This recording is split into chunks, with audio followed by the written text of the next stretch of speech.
Hello, everyone, and welcome to the STL Tech Talk podcast. My name is JJ Hammond. We have another great show for you. Are you ready for the top tech news stories of the week, applications that you should try out on your favorite gadgets, fun and lively commentary on technology, and, of course, our very special guest interview? Previously a loan officer at the American Bank of Missouri, now he is a sales rep for the business-to-business relationship with Google Business Photo Division. Works with Google Maps. He is in 3D. Haha, Jerry Norton. So, thank you so much for being on the show, sir. Thank you, guys. It's really my honor to participate in this and to kind of share what we're doing out there. So it's really my honor. Thank you, guys. Thank you, and thank you again for being on. To kind of give you an idea. Go ahead. I'm sorry I cut you off. To kind of give you an idea. No, that's okay. Hello, everyone, and welcome to the STL Tech Talk podcast. My name is JJ Hammond. We have another great show for you. Are you ready for the top tech news stories of the week? Applications that you should try out your favorite gadgets. Fun and lively commentary on technology of the week. Applications. Okay, so Jerry, if you can do me a favor and close the browsers aside from this one, that would be perfect. At the American Bank of Missouri. Now he is a sales rep for the business-to-business relationship with Google Business Photo Division. Works with Google Maps. He is in 3D. Haha, Jerry Norton. So, thank you so much for being on the show, sir. All right. Thank you guys for having me. So what I need you to do, Jerry, I need you to exit out of everything at the top. Thank you, guys. Thank you. And thank you again for being on. Give you an idea. All right, now we're good. Go ahead. I'm sorry I cut you off. No. Nope. All right. So. All right. Talk podcast. My name is JJ Hammond. We have another great show for you. Are you ready for top tech news stories of the week? Applications that you should. Jerry, close all your browser windows, please. Okay. Jerry, you can do me a favor and close the browsers aside from this one. That would be. All right, Jerry, close all your web browsers, please. And then we will get back to when Jerry gets that taken care of.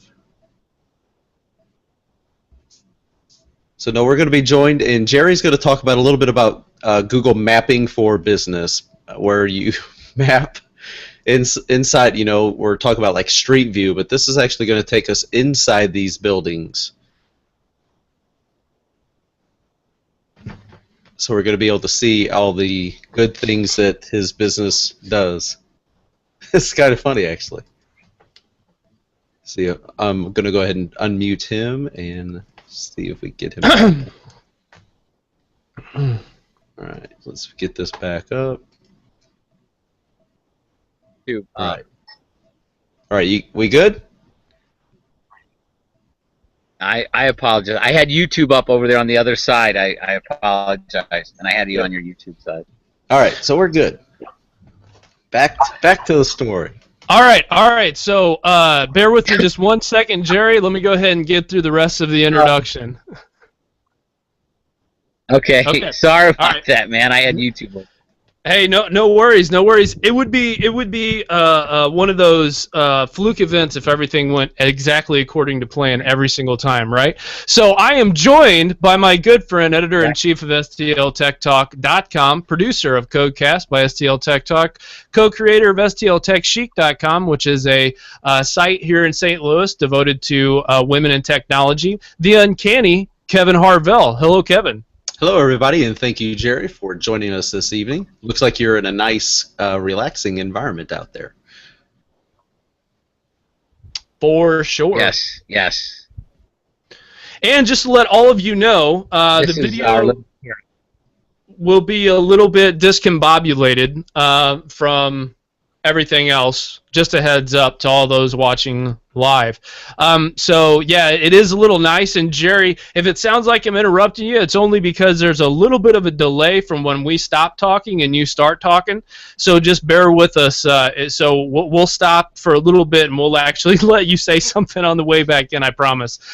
Anyway, so don't forget, everybody, you can follow us on Twitter at STLTechTalk, Facebook, Google+, Instagram, subscribe to our YouTube channel, subscribe to our podcast on iTunes, Stitcher, TuneIn Radio, and of course, check out our STL Tech Talk Windows Phone 8 app, or listen directly from our website at STLTechTalk.com. You can also visit us there to keep up with our tech news, our podcast, our Codecast. And don't forget, you can interact with the show by sending us feedback to podcast@STLTechTalk.com. And if you're watching us live, you can ask us questions via the chat room, and we will do our very, very best to answer those questions in a timely manner. Special thank yous go out tonight from JJ and Kevin to Learn Code Weekly. Obviously, Miguel Castro. I can't say enough about that guy. He's awesome. The Guido Show. Also, Dr. R. Vinyu Kumar, if I said that correctly, sir. He has an app called Clicker that we're going to be talking about later, but he hit us up on Twitter. Also, Reddit St. Louis actually gives us a couple of plugs every once in a while, so thank you, Reddit. Also, Brad Urani, thank you so much for showing us around T-Rex. That was amazing. Also want to thank Tamiko Kuhler. Also, Corey House, our last guest for Codecast. That was pretty amazing as well. So thank you all for just being awesome people in one way or another supporting the show. We can't thank you enough. Also, I'd like to take a moment to thank our sponsors of the show.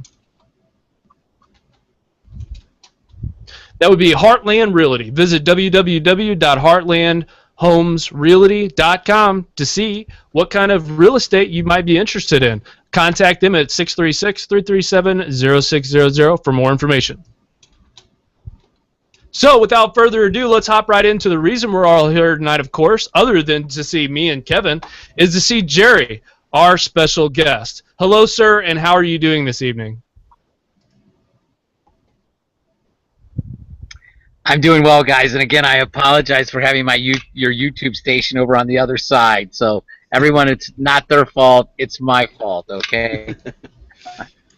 Nothing but love, man. Nothing but love. It's all good. So, like you said, you're looking good there in your current location, looking nice and chill and relaxed with a nice backdrop. We live out in the country here, and we really enjoy it. And that's one of the things. It's a really nice mix. And again, thank you guys for having me on. I wanted to kind of go over tonight a little bit about what Google is doing on search and how they are giving small business owners, big business owners, anyone out there has tools right now from Google. Most business owners don't even know about this, that Google is supplying to them.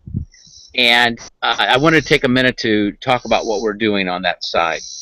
Go for it. Awesome. Let's hear about it. Well, Google has enhanced maps, and some people have seen it. You've probably been to a hotel. You may have been overseas. You may have went out. You may have done a search, and you might have said something like hotels near me, or restaurants near me, or pizza near me. People right now, and they're searching on mobile devices.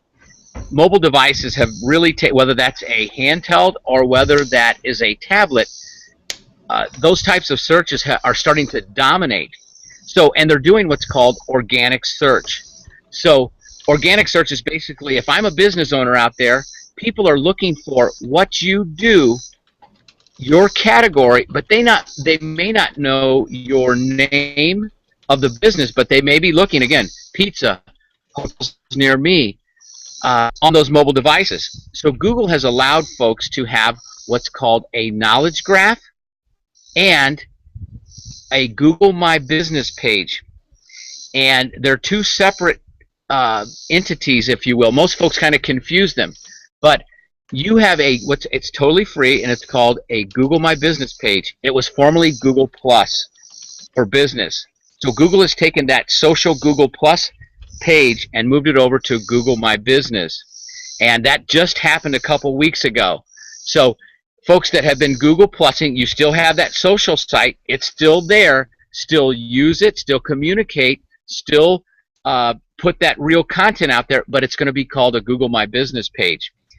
But to complement that and to update the maps that we're doing out there right now, I'd like to have you bring up a page, if you could, and show where these update to maps are. So when I call on business every day, that's what I let them know. It's like we're updating search and how you're found on maps right now.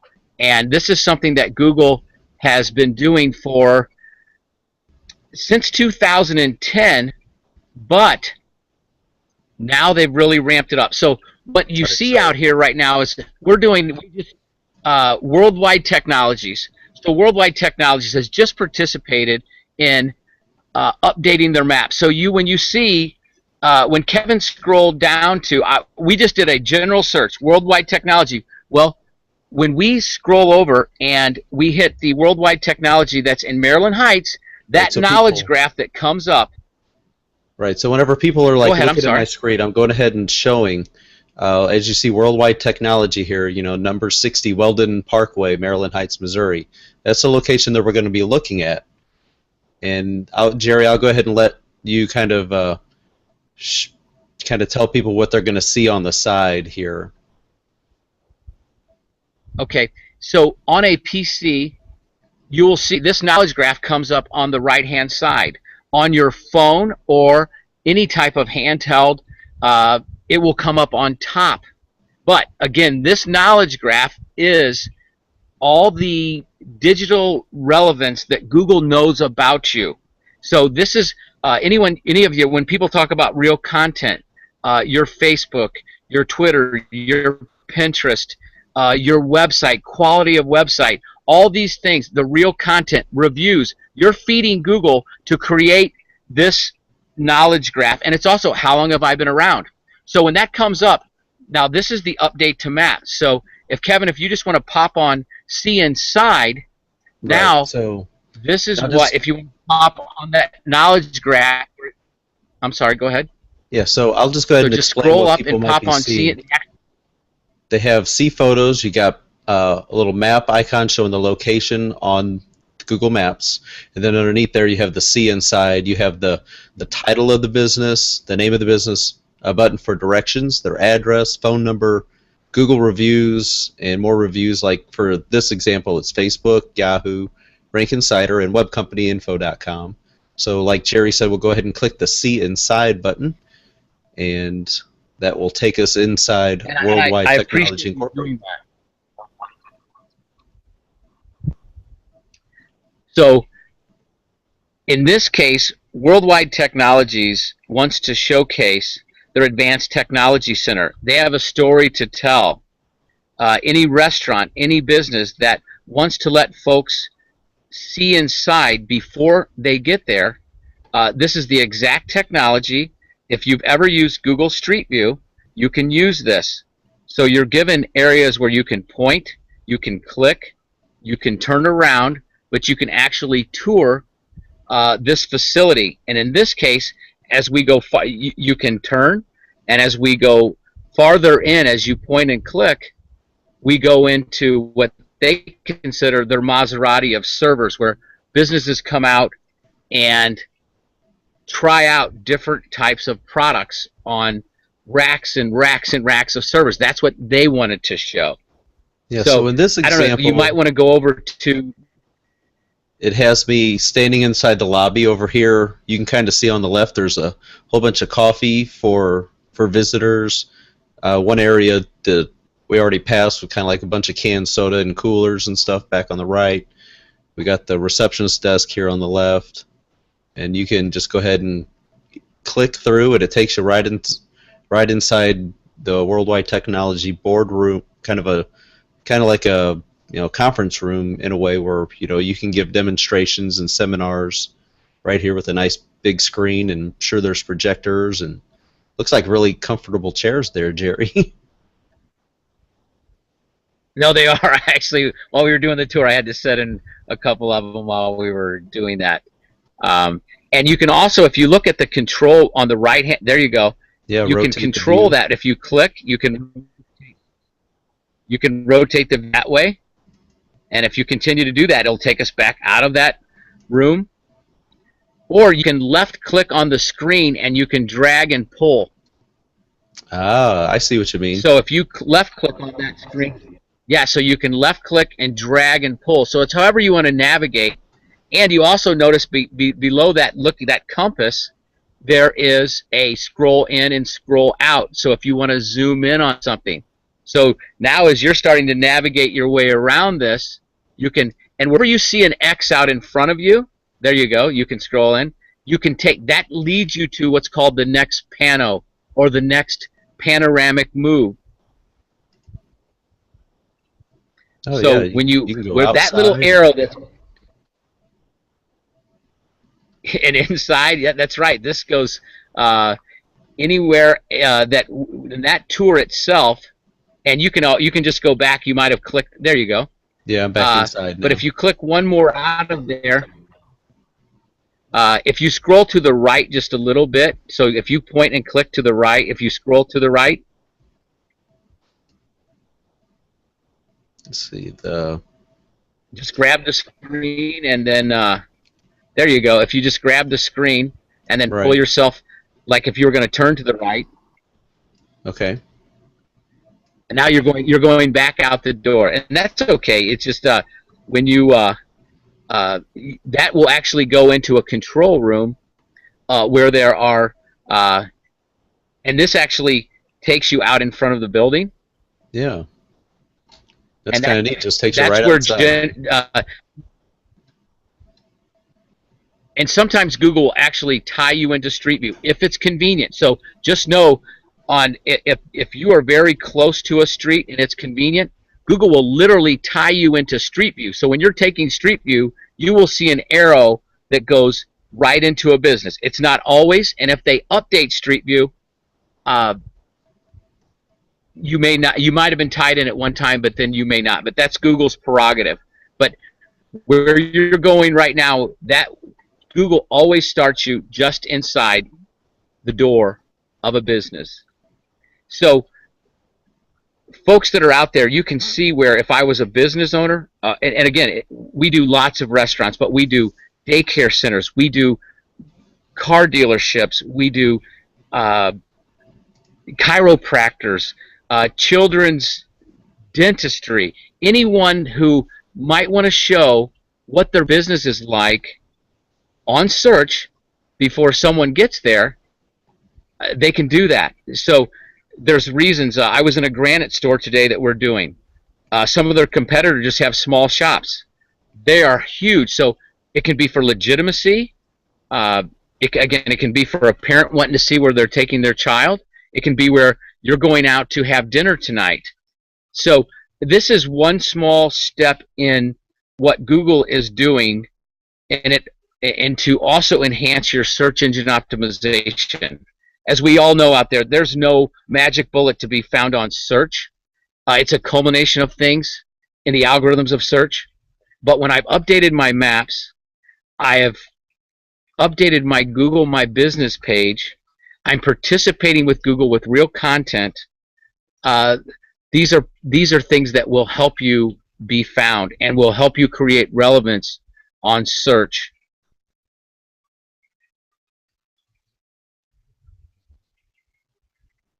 On some of these images that from this business in particular, this Worldwide Technologies, I mean beautiful visuals, and it's like a real life visual tour that you can simply walk in, look around, see what the environment's going to be like before you even get there. Yeah, if you're a business owner of a physical location, it's kind of hard for me to not see why you wouldn't want to participate in this program and have your business mapped on the inside. When we go around and we let folks know this is what Google's doing, and that's exactly what we ask them after we show them their business, and then businesses that have participated, and that's what we ask them. Do you want to participate in updating your business on maps? And if they don't, then that's fine. But folks either kind of get it or they don't get it.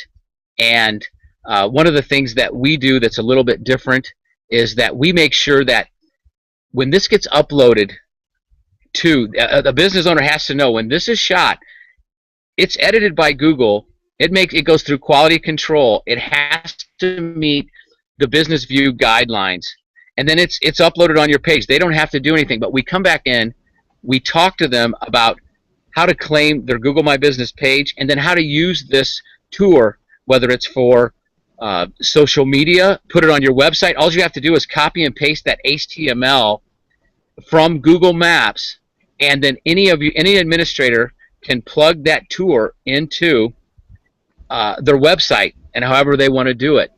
And along with that program, within the Google Business View, business owners get between 5 to 10 of what's called point of interest shots.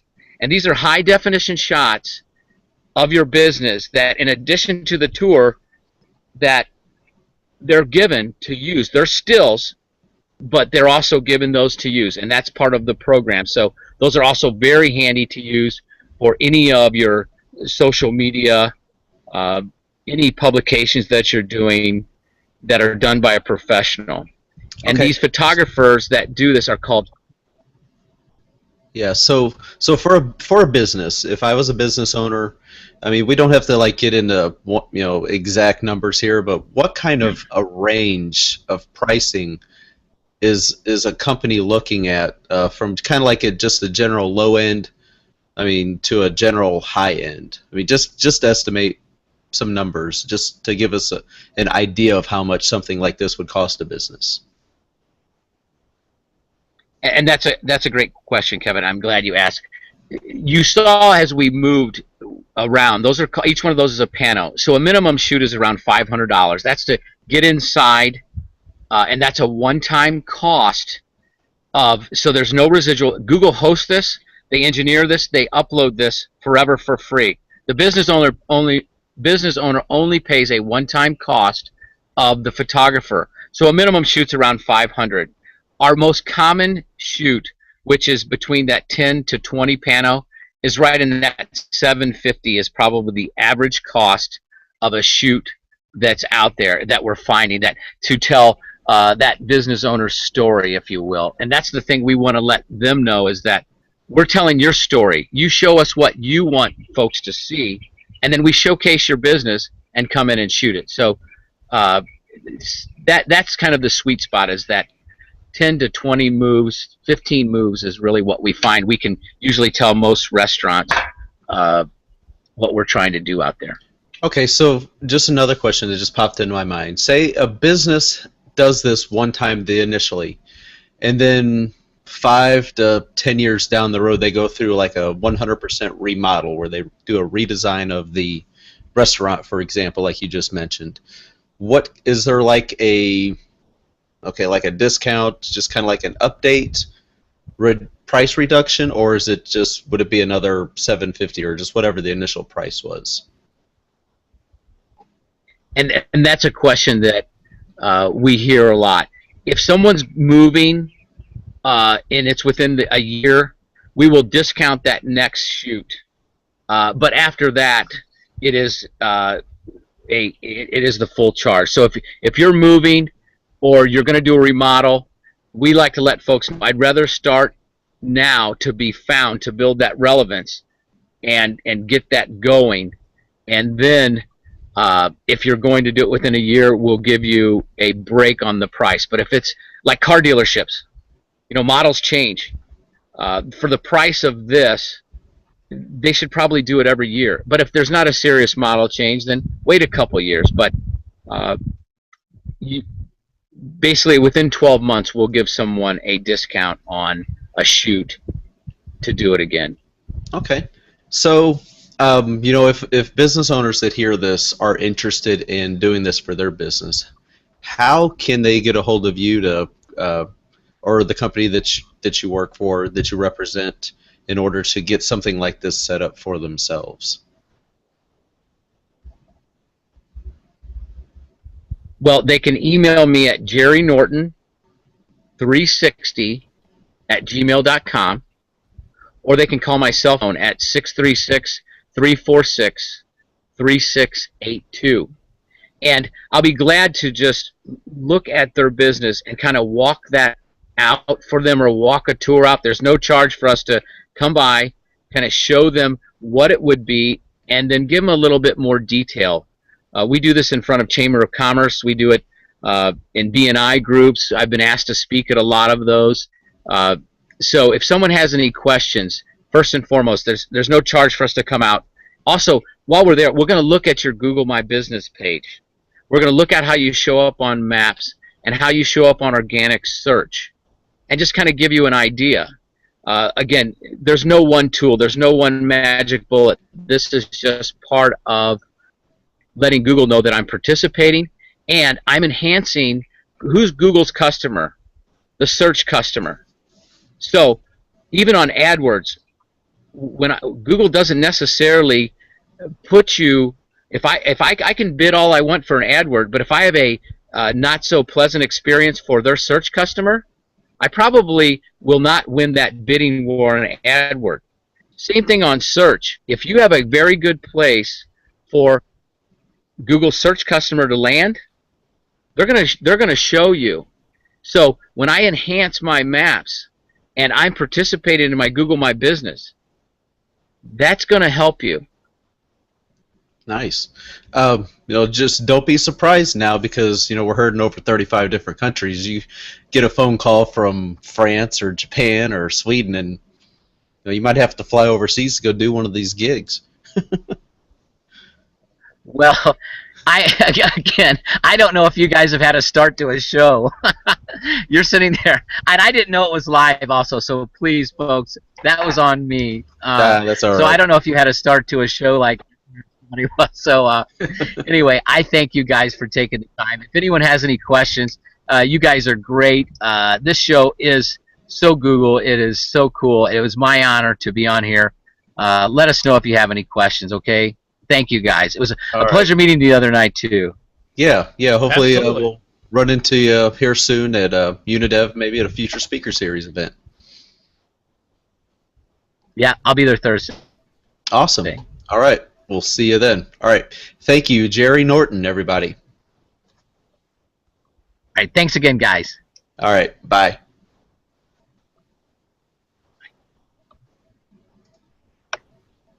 All right, news rundown time. That's some pretty cool stuff there, though. Being able to see inside companies and businesses and all that stuff.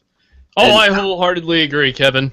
And I don't think 5 to 750 is like outrageous, considering it can help put you above your competition. So. Well, and I mean, photographers sometimes charge close to that. If they're doing, specialty shots or whatever the case may be is for stuff like that. Hey, that's completely reasonable, honestly. That is some pretty cool stuff. So especially when we were taking a look at what was that Worldwide Technology? Worldwide Technology. That was pretty hot. Not gonna lie. We're gonna have to contact them for sure about this. Nice, but yeah, we absolutely thank Jerry for coming on. He's one of our first Googlers, if you will, to come on the show. So that was really cool. Yeah, totally. Right. Really appreciate it. So, Kevin, get us started with the news rundown. Let's talk a little bit about the NVIDIA. Yes, tech and technology and devices and all that good stuff. Sizzling. So NVIDIA has unveiled a gaming-capable tablet called the NVIDIA Shield tablet. Now, I was looking at this over on AndroidCentral.com today, so kudos to them for having great, awesome content that we just love and admire. Kevin's kissing up. I know. What can I say? So the pre-orders open today. So today's July 22nd. So and the pre-orders open today, selling for $299, and it's going to be launching in the United States and Canada on July 29th. So 1 week from today. Some of the specifications on this little thing here is it's an 8-inch display with a 1920 by 1200 IPS LCD. Let's see, it's got a Tegra K1 processor running 2.2 gigahertz, 2 gigabytes of RAM, 16 gig internal storage for Wi-Fi, or you can get an LTE version even, so you can like play your games on the go and get 32 gig internal storage and a micro SD card slot with up to 128 additional gigs of storage. It even has a 5 megapixel front and a 5 megapixel rear camera. It's got a USB port, And let's see, the battery is a 19.75 watt-hour lithium-ion to give you approximately 10 hours HD video playback. Listening to you talk about tech is like listening to Fergie and Jesus if they were singing together. Whoa, that's a little crazy. That's a little creepy there, man. That's no, cool. That's come cool. on.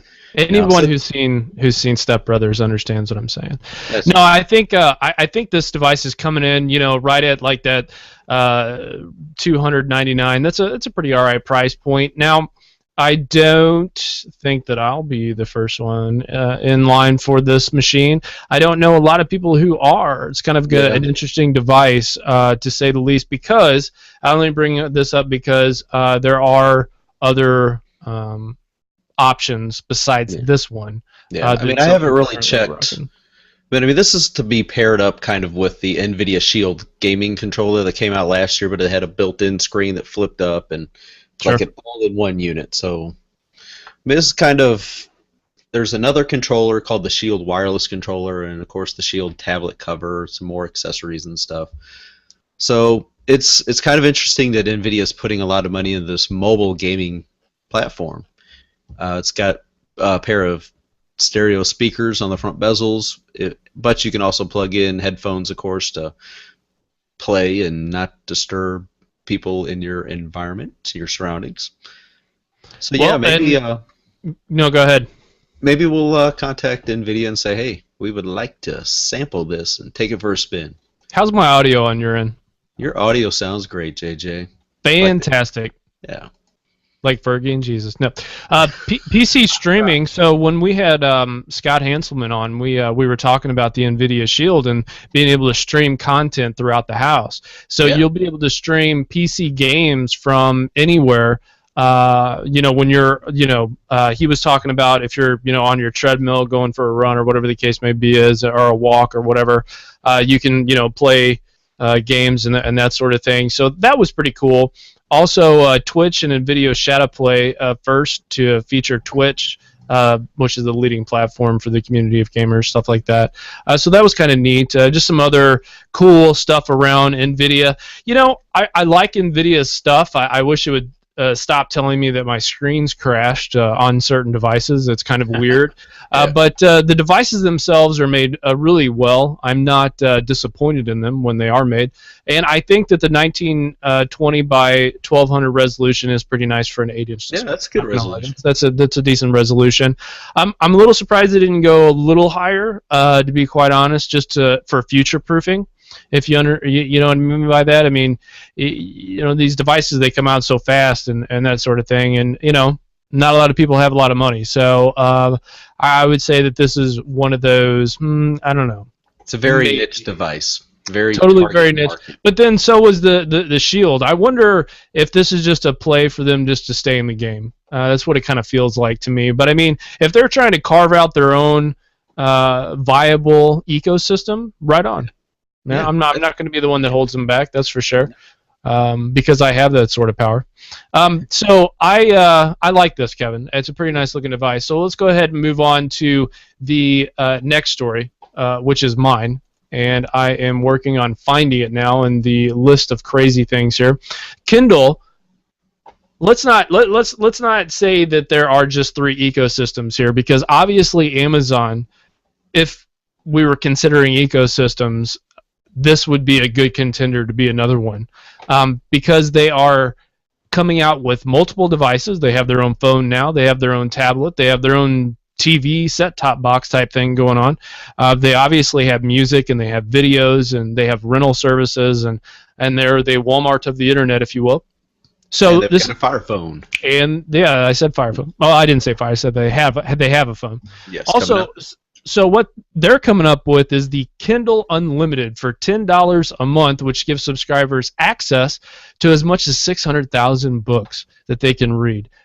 Basically, what it means for authors is that they can publish and get massive amount of people buying their stuff for just like 99 cents. No, it's a little tough on the authors. There's a lot of publishing houses that are no longer doing hard pushes because the print media is gone pretty much, and we enjoy these Kindle devices and things like that going forward.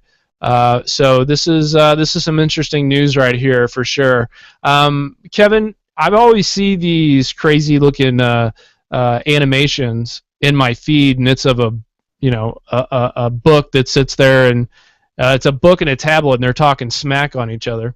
Yeah. And then one of them shuts off because it runs out of power, and then obviously the book's still there that can talk smack or whatever, but you can't read a book in the dark. So, I mean, you can try, but you're still going to need some light source, and obviously candles eventually go out, but that's neither here nor there. As you can see from my background, I've got tons of books, and what you can't see, I more than make up for in other rooms in my home. I don't like I'm a physical guy. I don't like the fact that physical media of any kind or physical content of any kind is going away, but it does help with space. But this is a pretty sweet deal for $10 a month. I think the subscription model is where it's at for not only small business but big business, and this is a trend that we're going to see going forward into many different areas of our lives. It's all going to be just renting. That's basically what the bottom line is going to be. Kevin, what do you think of this story? Yeah, I do agree. And another aspect of this Kindle Unlimited is audiobooks. You have access to thousands of audiobooks. And I love Simon Vance, if you're listening to this show, man, brother, I cannot stand the sound of your voice. Go ahead, Kevin. No, I love listening to audiobooks, but I also love owning physical books. I've got a very small collection of books that I've bought over the years, and I guess you'd kind of say I'm a little bit of a pack rat because I don't like to get rid of my books. So I don't like to really get rid of anything, to be quite honest. But yeah. So I keep them in 50 to 100 pound boxes because they just keep piling up, and it's like, well, I don't want to get rid of them.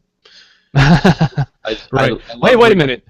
I'm gonna have to come over and be like, I'll take a couple of these off your hands. When you're not around, since your wife's home, I'm sure she'd be more than happy to shuffle off some of those books to me. Yeah, she'd be like, here, take multiple boxes. JJ. Yes, exactly. So no, I think it's a great deal for $10 a month, and and you also get like a free 30-day trial up front, just to try to get you sucked in to test it out. So give it a try and see what you think. You might find that it's like, I need this in my life. So I'm gonna try it. True. See what happens. True. I don't think it'd be a bad deal, but I don't see. It's tough. It's just really tough for I don't see the Barnes and Nobles of the world and even smaller bookshops being able to kind of compete in this mobile world that we live in. Everybody needs to be mobile, and it's really, really, really tough. And even with novelty items, it's really tough. But I don't want to be all on this sad train. Kevin, tell us the next news story of the week. It's about Apple. Yeah, hey, we got multiple Apple stories here. So of course everybody knows he's been drinking the apple juice. No, it's actually lemon shandy. No, anyway, Apple has been rumored. Obviously, it's well known that they're coming out with the iPhone 6. We're coming up on late summer, early fall, and that's always when the next version of the iPhone drops. So Wall Street Journal is reporting that Apple may be ordering as many as 70 to 80 million units of the iPhone 6, which is reported and expected to arrive in both a 4.7-inch display model and a 5.5-inch display model. So that is a jump from 50 to 60 million units of the iPhone 5S and the iPhone 5C that production run from last year. That's a lot of handsets. The rumor mill continues to go on at Apple. First they obviously let some of those displays slip out because, come on, if you're looking hard at the Android ecosystem, I'm actually wearing the LG G Watch. Okay, obviously a lot of Android devices have come out recently, and with the T-Mobile, AT&T, and Verizon, the big carriers doing these jump plans of sorts, or these early upgrade plans, they're positioning themselves as the place that everybody's going to go to. Like, if you left Apple, it's a different kind of Apple. They have extensions and application. They have widgets that you have from the notification center. They let Google I/O do their thing. They had their own WWDC, which is the Worldwide Developer Conference, and they have all of this press about how the Sapphire lens. It's you can scratch the bejesus out of it, bend it. Even Marquez Brownlee did a kind of a display of how strong this material was, and it was it's all very kind of one of those marketing ploys. At least that's what it feels like to me. Not on his part, but on Apple as a whole. And it's a good one. You have a 4.7 or 5.5 inch device coming out. Either way, it's a bigger sized iPhone, which we were in the Apple store the other day and watching somebody, try to type on that very small screen.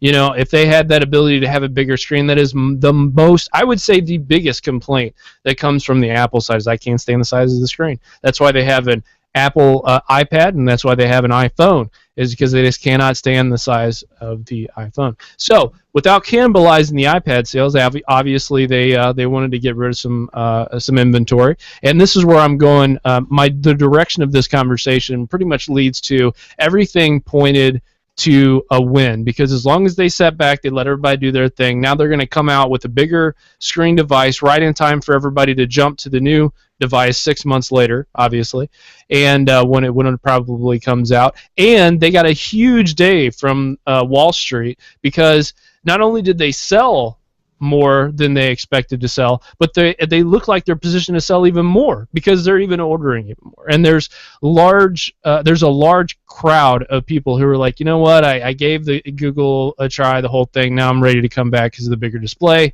Also because their stock's looking good, there's more developers, and let's be honest, they picked up a heck of a lot more market share this time around than usual. So everything is pointing in the right direction for them, and I really think that when I talk about my next story about Apple, we have a lot of Apple stories tonight, now that I just realized that. Maybe I should name this the Apple Show. Yeah, I know, right?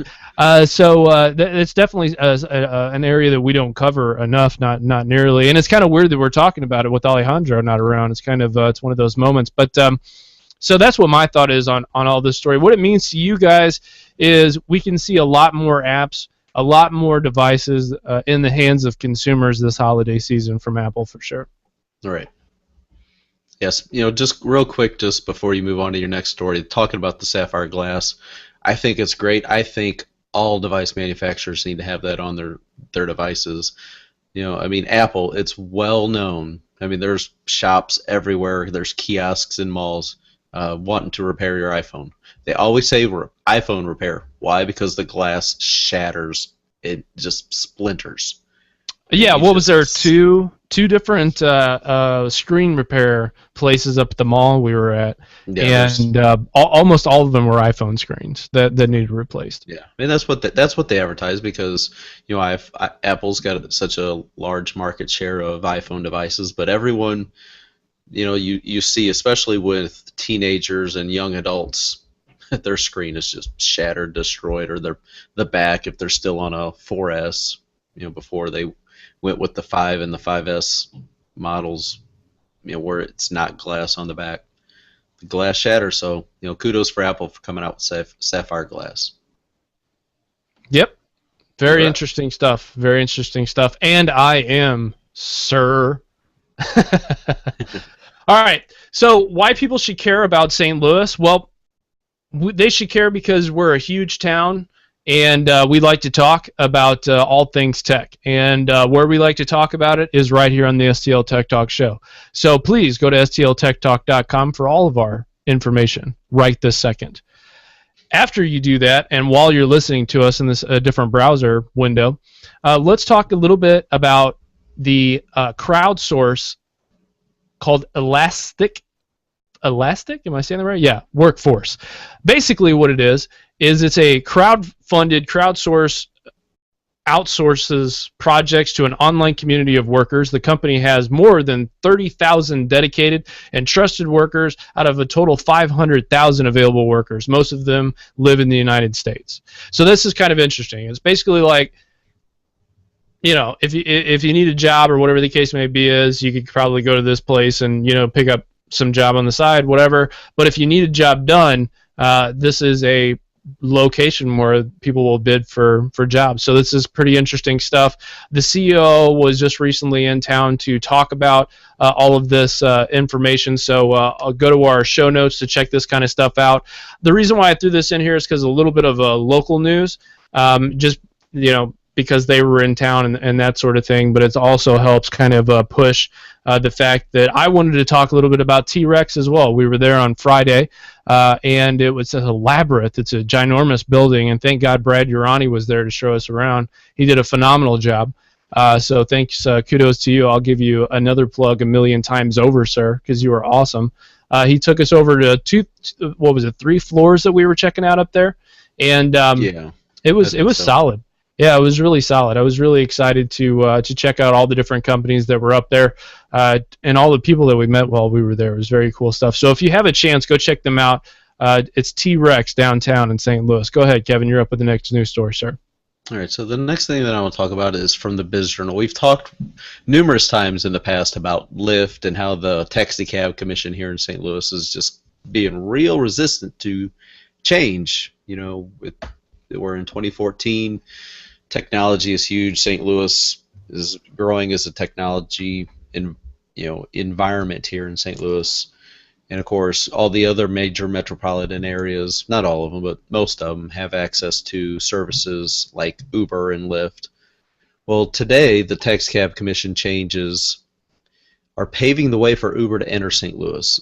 Officials with the Metropolitan Taxi Cab Commission have given Uber a chance to get started here in St. Louis. Of course, there are restrictions to this. Uber still has to apply for a permit to operate here. And Uber has a few different services available. They've got their standard Uber service. There's Uber Black, and off the top of my head, I can't think of the other one. But these rule changes paved the way for Uber to operate its Uber Black service. And this offers premium sedan rides. So it's not like you can just roll up in your little Volkswagen Beetle or your little Chevy Cruze or something. You're going to have a really nice specific car to be participating in this. And of course, the fees are a little bit higher with the Black service. But I think this is really good. It's a good first step for St. Louis. Hopefully Uber applies for this permit quickly, which I don't doubt that they do. I mean, any kind of foothold they can kind of get in until Lyft gets squared away. And I heard rumblings that they might not even come to a decision on Lyft until 2015, and we're just here in July. So awesome. This discussion is not over for sure here in St. Louis. Nope, probably not going to be for a while. We actually talk about this kind of stuff a lot, and it didn't really dawn on me until we were up in downtown the other day and we were looking for parking spots, and I was like, it'd be kind of nice to have a taxi around this mug. It's because it's just a growing place, and we're seeing a lot more people on bikes and a lot more people that are moving to the city because that's kind of where jobs are coalescing and things of that nature. So obviously we're going to cover transportation because that's a big part of it, but how it integrates with technology. If you can just go onto an app on your phone instead of trying to wave some taxi cab down or whatever the case may be is, and you get different kinds of service and variety. I'm not saying that that's better than what we currently have, but I'm saying that that's one way that you can get service. So I think there needs to be that bigger conversation for sure. Hopefully all the things that have happened recently facilitate that kind of that push to a more technological future. So I am up with my next news story. And this is the Surface Pro 3 prize fight against Apple Mac Pro Air, or Apple Mac Pro Air, whatever. Anyways, so in a showdown on CNET, some people might not like them, some people might like them, whatever, I don't care. I watched the prize fight, if you will. The Surface lost. No big surprise there, because the guy who actually does the Apple Byte was doing the kind of the once-over, the commentary for the fight. And it was interesting because for a couple of things. Obviously, the Surface isn't going to have awesome battery life just because of the design. I mean, they obviously sacrificed a lot of the battery time for the design, but they did boost it up from what it used to be, and it is definitely a competitor in the tablet space. But that's not really how Microsoft is trying to sell this thing. They're trying to sell it more as the laptop replacement. It's hard to do when it doesn't have that extra battery, especially when you're launching the device without a battery cover, like they had to come out with for the Surface Pro 1 and the Surface Pro 2. So very interesting that they kind of went that route. I probably would have put maybe a couple more millimeters on thickness for some more battery, and I'm pretty sure people who were looking to spend $2,000 on a device would have liked that as well. But I get it; they had to do what they had to do to look into the future.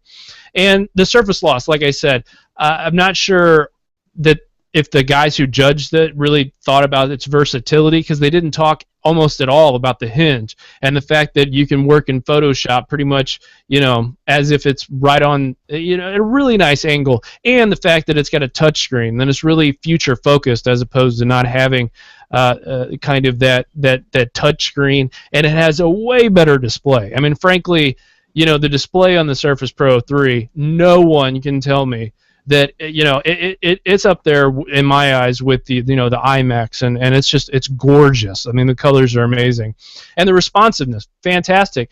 That being said, I'm not going to buy either of these devices. I'm not I'm not going to be out there in the trenches buying this particular device because I am mad that the Surface Pro 3 does not have quad core. I understand that it has a dual core with 4 threads in each core. I get that, but it's still not a quad core. And until they have a quad core, that's when I'm going to jump on the newer device wagon. And I'll keep telling everybody, absolutely, get this if this is the device you want. But from multiple standpoints, as far as storage, productivity, quickness, speed, all of those things, quad core everywhere, all the time, on everything. No more dual core. Alejandro, since you're not here, I'll shout it out for you. No more dual core. Yeah. Kevin, what do you have to say about this? Yeah, it's you kind of wish that Microsoft would have went with a quad core, and that probably would help some. But then, of course, then you might be dealing with battery life issues again, like you mentioned, and you want to make the Surface Pro 3 as portable as possible. So you want to make it nice and thin. So you have to sacrifice a little bit here, a little bit there. You got to worry about cooling issues with a fanless design. Right. Right. Exactly. I don't know. I mean, with having just a Surface RT myself, and what I do generally with the computer, I think I would be fine with the CPU the way that it is for me. But right. I'm not every person. I can't speak for everybody. Everybody's got different use case scenarios in their life based on what they do. You're a different test case. So I'm always a different test case. you want quad core? Wait. Hopefully the Surface Pro 4 will have that. Kevin, you're up with the news story. Right. Now we're back to Apple, and today, Apple and Microsoft both had their earnings calls for the previous quarter, and Apple revealed that they have paid $20 billion to iOS devs, more than half of it in the past year. So if you're a developer, Lord, that's a lot of jack for developers. And again, this kind of points back to why most apps are created on iOS first. They That's go right. to Android second, Yep. and then they come to Windows Phone or Windows Store, unfortunately, last. Depending, obviously, on whose platform you are more into. But this just kind of helps explain why they do that, because that apparently is where the money is. Oh, yeah. And, we always hear about this, and the reason why I push for diversity is just for the simple fact that you don't want everything you don't want everything to be thrown in just to one company. That never goes well. I mean, look at AT&T, Verizon. Well, some of the other companies, when they were going through a spell where they had some bad customer service, and they were like, well, where else are you going to go? We need choice. We need competition, absolutely, to make sure that we push these things forward in a better way. But I also understand that creates some type of paradox where you're actually pushing yourself forward for the sake of pushing yourself forward in technology. So that's a little tough as well. But I think the overall information to pull as a developer is, yeah, why not? I mean, why not develop for Apple first if there's that much money to be made there? Why develop for other platforms? Because in Android, they just reverse engineer, they being someone else reverse engineers your app. And in Microsoft, there's just not a lot of interest because they don't have huge market share in the consumer space, and that's really tough because that's where they've made their bones in the past. And in fact, if you look at different graphs of how many people are using PCs that are older, obviously that's bigger, but most people in that target market age between 18 and 35 are using it, the internet mostly on their mobile devices. So Microsoft is really losing some people there, and I think that they're trying to make a hard push for it back. But definitely, I'll say that Apple is paying out huge dividends to their developers, and again, that's why we're seeing that more and more, and that we're just going to see it. Even, I'm telling you, it's going to be a crazy thing once this new wearable device comes out. Yeah. Just one other thing real quick before we move on is that just shows, though, that there's a lot of developers hitting the iOS platform, and that leaves a lot of openings. So there's a lot of opportunity over on, for example, the Microsoft platform, because yeah, there's still a lot of devices over here. Sure, it's not the same kind of a market share that you're looking at, but if you're a really good developer and you are having a tough time making a name for yourself over in the iOS and the Google Play Store, I mean, there's your opportunity. If you're, again, like I said, if you're really good, you have a shot to really make a name for yourself over here on the Microsoft side of things. Absolutely. And let's not overlook the fact that we do know some developers on the Android side who have made lots of dough. Mm-hmm. Yeah. All right, so I am up with my last story of the evening. This has to do with iTime. What's that? More Apple news? I know I'm about to throw it myself. Apple has received patents from the United States that covers multiple kinds of smartwatch devices as a modular design that includes a smart strap with built-in sensors and controls that host plug-in personal media devices, kind of like the iPod Nano, some all-in-ones. This is pretty cool stuff. I mean, if you're looking for Wi-Fi radios, haptic feedback monitors, vibration, and just different types of interchangeable parts on your wrist, this seems like that would be kind of cool for future stuff. And it might be something to look at, but basically, the patent is dubbed iTime in one graphic. This is reported by TechCrunch. I came across this story. I didn't see a lot of people talking about it today, but that's the reason why I bring it up, just because obviously we are looking forward to seeing what Apple has in the form of wearables. Kevin, what do you think of a modular design as opposed to some of those mock kind of girlier looking bracelets? Yeah, little mock-ups and stuff. It would be very interesting to see if Apple does that and what Apple does come out with when they do show off some wearables. I read a thing today talking about how Kobe Bryant apparently went and sat down and talked with Johnny Ive about I saw that design and stuff like that. So we all know, like Shaquille O'Neal, he's really big into technology. He's always into the smart devices. So I'm sure he's trying. He tried to get one of the first iPhones from Steve Jobs way back, 7 years ago. So when you get the athletes and all these other people interested, I'm curious to know what Kobe really saw. I'm sure, obviously, he's under an NDA where he can't talk about anything, but I think we're only a month or two away from hearing some good information. As we're already past the halfway point of the year, so Christmas already past away. Already past the halfway point. And you just know Apple is going to have some kind of a wearable in time for this holiday sales rush.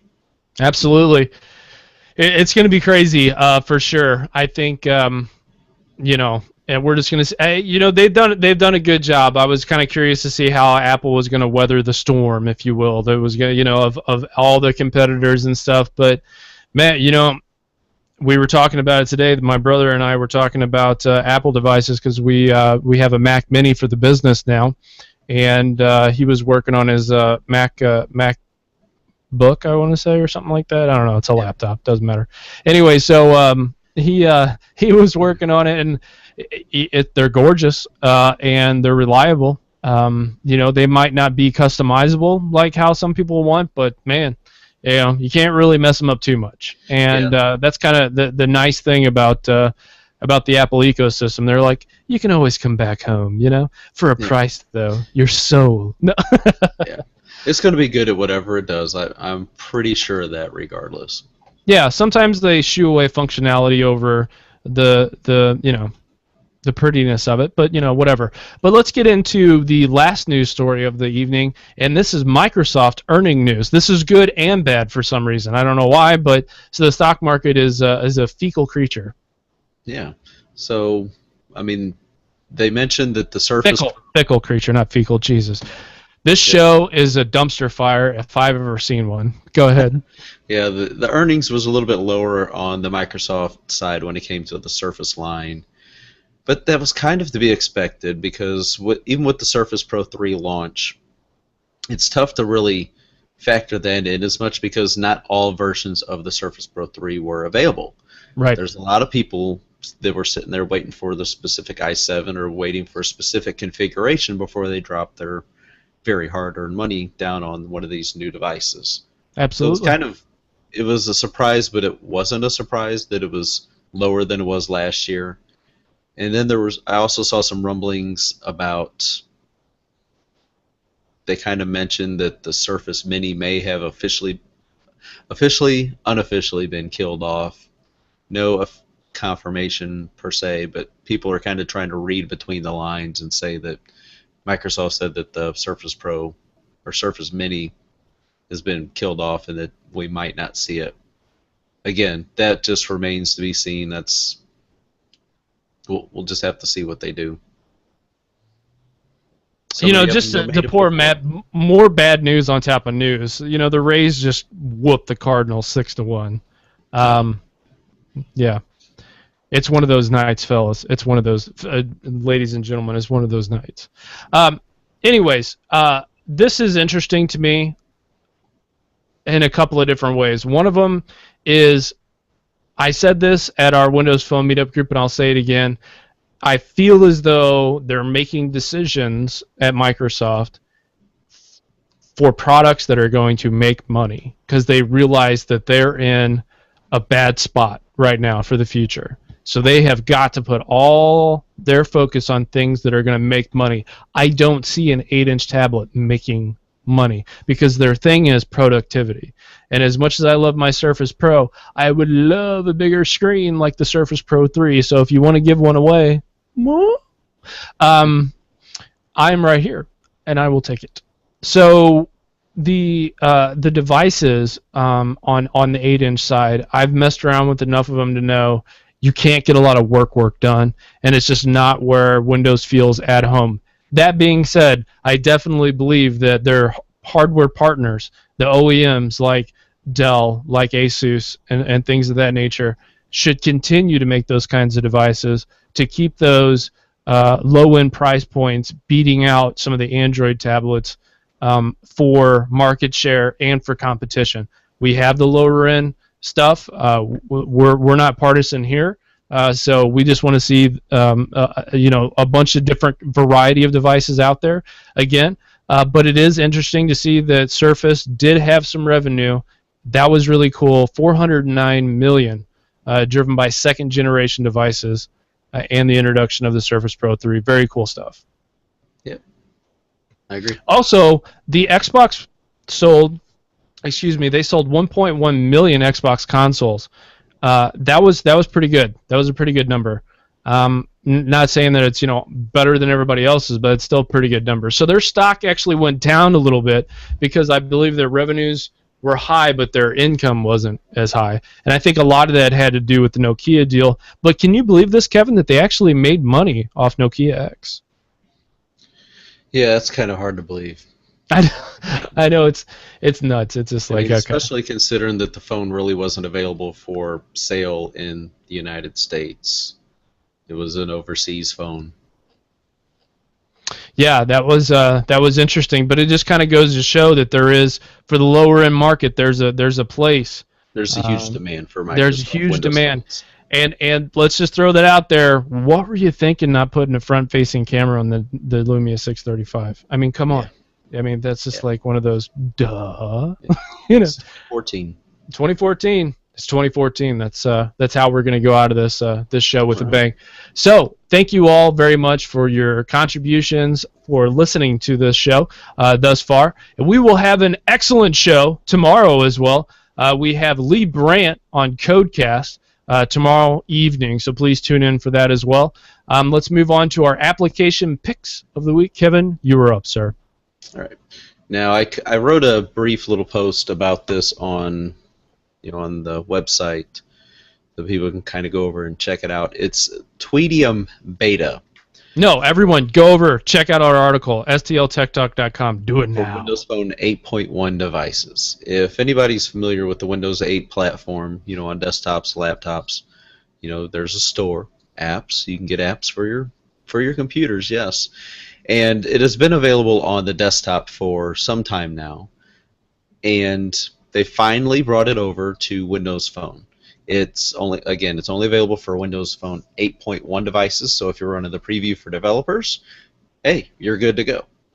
And one of the coolest things about it was the fact that whenever I went ahead and got it, it was free for me because I'm already a pro subscriber, you would say, on this. And Tweetium is a Twitter client, so sorry I didn't mention that right up front. It's a Twitter client on the Windows Phone platform. Dumpster fire, Kevin. I know. So whenever you log in, if you already have an account, all your Twitter accounts that you've logged in with before are right there. It's already matched up with the themes that you've got set. For example, I had the Dark Theme 2.0 on my personal account.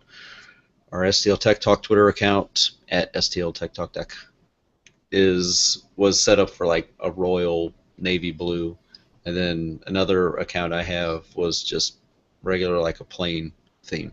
But no, it's really cool, and if you've never purchased a pro account or anything like that, you can manage one account, and it will run you $2.99. And $2.99. That's not bad. No, I mean the developer Brandon Praddock does awesome work. Yep. So support developers. Without developers, you don't get these great services. You're up. It's an absolute perfect pick. And my next one is POKI. That's Pokey App for Windows 8, and Clipper, CLIPR. It's an app for Windows Phone 8. Both of them are for Windows Phone 8. One of them is more of an interactive web browser type of client, so go check that out. Again, that's POKI. Also, Clipper is pretty neat because you can take, so you have two different photos, and you can kind of make one of them transparent and have a background of a certain kind. So if you have a heart, picture of a hot girl, hot guy, whatever your preference is, you can splice those two together, and inside the heart, it'll be that person, and the surrounding areas will be, gone. So it's kind of like a Photoshop-y type of thing, for a quick and easy way to do it. I can see kids getting into that, so that's pretty neat. So that's Clipper. The guy that made this hit me up on Twitter and asked me to help promote it. That's at VENU238. That's kind of a crappy Twitter handle. You need to really change that, buddy, man. All right, so that was meant to be funny. Kevin, you were supposed to laugh there. Insert laugh, Kevin. That was solid. Also, I wanted to talk about everyone. You can repurpose your current devices if it's an Android or if it's an iPhone, or even if you're old school and you have an iPod with a camera. You can use an app called IP Webcam, and that's for Android. Kevin, I'm putting that into the show notes right now. Awesome. And that's for Android. Right here, I'm just going to post that in right there, and that's for Android. And this is a free Android app, free, and it allows you to so you're just going to put your old camera up in your house, and you can actually see what's going on in your house when you're gone. Pretty cool stuff, man. Pretty cool stuff. Same thing with iOS. It's called Manything. So it's just M and then the word anything. And that's also for free, so it's Manything. It's kind of a weird name, but right on. And let's see here, iOS, and that is for free. All right, done. Boom, Kevin, right there during the show. Perfect. That was gorgeous. Complete. Show notes, yeah. Awesomeness, or what is it? I forget what Cloudy with a Chance of Meatballs. If you guys get a chance to watch that movie, it's freaking hilarious. Both of the movies are actually, but the first one is, I think that's something that says awesomeness complete. So that's pretty cool. Anyways, that is our application picks of the week. Our announcements for this week. I actually have a couple announcements. So Kevin, do you have anything that you can talk about while I search in my email box? Well, we do have a new app coming out on our Windows 8 platform for the STLTechTalk.com website. Gorgeous. So we're going to be looking to launch that in the near future. We're talking just maybe within the next couple days. I'm going to take a look at the newest code for it tonight and send Alejandro the approval. Thumbs up, thumbs down, whether we need to make any changes before we go live with it. So be on the lookout for that soon. And if you have Windows Phone devices, make sure to head over to the Windows Phone store and download our STL Tech Talk Windows Phone app. And let us know what you think. Feedback, criticisms, suggestions, we want all of them. Please all of let them. us know. Let us know what you think. Ow.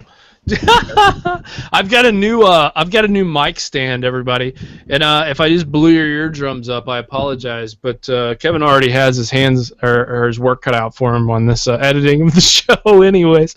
But anyways, so I got this new mic stand thing, and it's a lot further out than it usually is, so that's why I keep bumping into it. Tomorrow, I'm going to be at the second annual technological fair at the Anheuser-Busch Brewery. No, I don't drink, but I don't judge those who do. And I will be there to catch some speaker series sessions. Kevin, swig up, bottoms up. There you go. And so after the basically Avaya, Aruba, I didn't even know they were still in business. Either Plantronics, SpectraLink, Uptivity. A whole bunch of different businesses are going to be there, so that's where I'll be tomorrow. Also, I wanted to give a plug to my good friend Tomiko Kuhler. Yeah, I always mess her last name up, and I'm sorry. She sent me. Where's this at? It's around here somewhere. She's going to be giving a presentation. Oh, here we go. This is going to be Tuesday, July the 29th, and I will put this in the show notes as well, Kevin. Awesome. This is going to be Tuesday, July the 29th at 9 o'clock a.m. at Justine Peterson. That's 1023 North Grand, St. Louis, Missouri. Also, she is responsible for the PursueYourHappiness.com website, and this is for businesses to get the most out of your small budget. In fact, the name of this particular workshop is called Growing Your Business on a Ramen Noodle Budget. Boom. That's pretty righteous right there. So I am actually going to be, she asked me to be a guest speaker with her at the Microsoft store, and I told her that I would absolutely be a part of that. And that's going to be coming up in August, so I'll have more details to follow on that. Also, everyone, tune in tomorrow night for our Codecast with Lee Brandt. That's going to be really exciting as well. You're going to see Gus again, myself, and that show is going to be phenomenal. So I'm going to go ahead and put those in the show notes. Anything else you'd like to add to the end of this wonderful episode, Kevin? Make sure to check out some new friends of ours, the Dangerously Smart podcast. If you like video games, you've got a Nintendo guy, a Microsoft Xbox guy, and a PlayStation guy. They all get together and they talk about video games and kind of anything else that comes to mind. So hit them up over You can find links to their shows on STLTechTalk.com. Just go to the Games tab, and you can listen to all their episodes just right there on the website. Yes, you can. And you should. If you're into games, there's no reason why you shouldn't be checking this out. Yeah. And if you got some ideas for our show, for topics for our show, let us know at podcast@stltechtalk.com, and or go to the Dangerously Smart Facebook page and let them know some show ideas you might like to hear. I know I've got a few that I'm going to submit to them and see if we can get some show ideas out there. Oh, that's right. That's right. Yeah, absolutely. Yeah. So we did talk about them on tonight's show. Man, yeah. I was going to get to that actually in the opening, but the opening sounded like somebody coming, but like the Kool-Aid man coming busting through your door. Yeah. I was like, what? Yeah, I mean, I can't say it wasn't all Jerry's fault. I mean, I know I had it just all of a sudden started playing on. No, it was fine. On my end, it started playing on his end. It was like, whoa, crazy time. So that was crazy time. Hey, we got the train back on tracks. So we did, absolutely. So actually, I'm going to download this. Anyways, thank you all. We love and thank you for the support of the STL Tech Talk podcast, and we could not do this without you. Also, we could not do this without our sponsors, so thank you again, Heartland Realty, for doing that, as well as future sponsors that are going to be coming on board this week and we'll be talking about next week. Actually, I need to get with Gus about that. So from the entire STL Tech Talk crew, stay frosty. We're out.